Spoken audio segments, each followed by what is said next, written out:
58,220 American soldiers died during the Vietnam War, with no evident progress being made.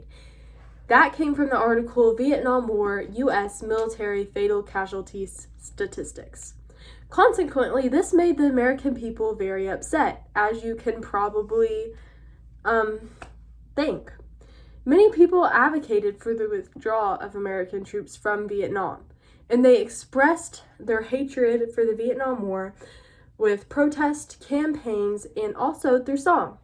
Today I'll be talking about how songs made in protest of the Vietnam War affected the public and exposed people involved with the American government. As an AP high school student who's taking 2 history classes, I took a particular interest in the Vietnam War, especially how Americans responded to the war, and one of those ways being through song. And they used it to sway Americans to be against the war. And I just think that's very interesting. So today I will be discussing how 2 different songs in particular affected the view of the public on the Vietnam War. And one of those exposed the people involved with the American government. So these songs are Fortunate Son by Creedence Clearwater and Revival and What Are We Fighting For by Phil Ochs. So the song Fortunate Son by Creedence Clearwater Revival became one of the most popular anti-war songs. And all the information I'm about to give you is from the article How Fortunate Son Became One of the Most Popular Anti-War Anthems. So the lyrics in the song portray the privilege some men had to avoid the draft due to being born into families with power and wealth. One of the lyrics in the song, it says, "I ain't no senator's son, no, I ain't no fortunate one." And this means that a senator who had power in the government and also had money could pay to make sure his son did not get drafted in the war. And that was unfair and caused a lot of problems because poorer men were getting drafted into the war. And one of the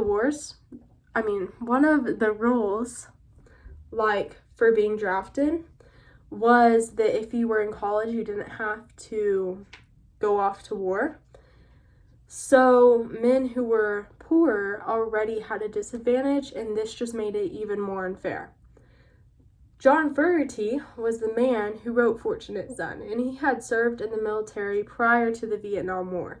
And he saw these families with wealth and power doing everything they could to keep their children from getting drafted, and this angered him because he knew that men were going to die who wouldn't otherwise have to if the men who were supposed to be drafted got drafted.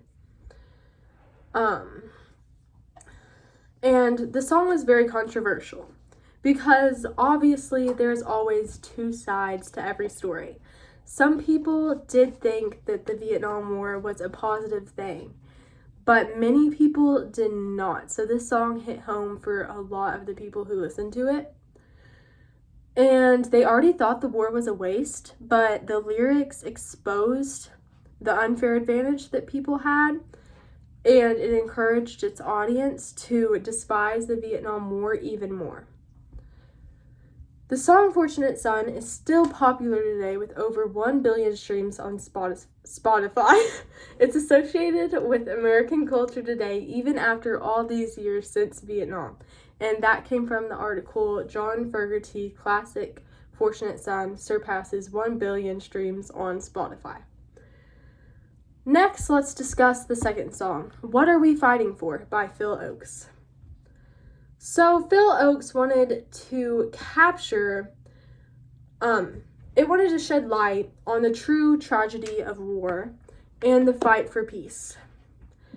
And it wanted to capture the hardships of the 60s through the lyrics of the song, but in particular the Vietnam War.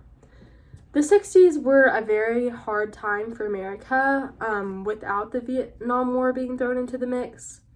For example, just recalling this from memory, John F. Kennedy was assassinated in 1963, and Martin Luther King Jr. was assassinated in 1968. So it was just a really hard time for Americans. And during the song, he repeatedly asked, "What are you fighting for?" And this was meant to provoke the thought of why. Why are we still fighting this war? Why are men dying every day for nothing? And all of this information is coming from Holland. Phil Ochs wanted his listeners to understand the devastations that come with war in hopes that the war would end. When people listened to the song, they felt Phil Ochs' pain and questioned, what are we fighting for? Which was his intention. So to help you better understand how passionate people were about the war, I would like to show you Carnegie Hill.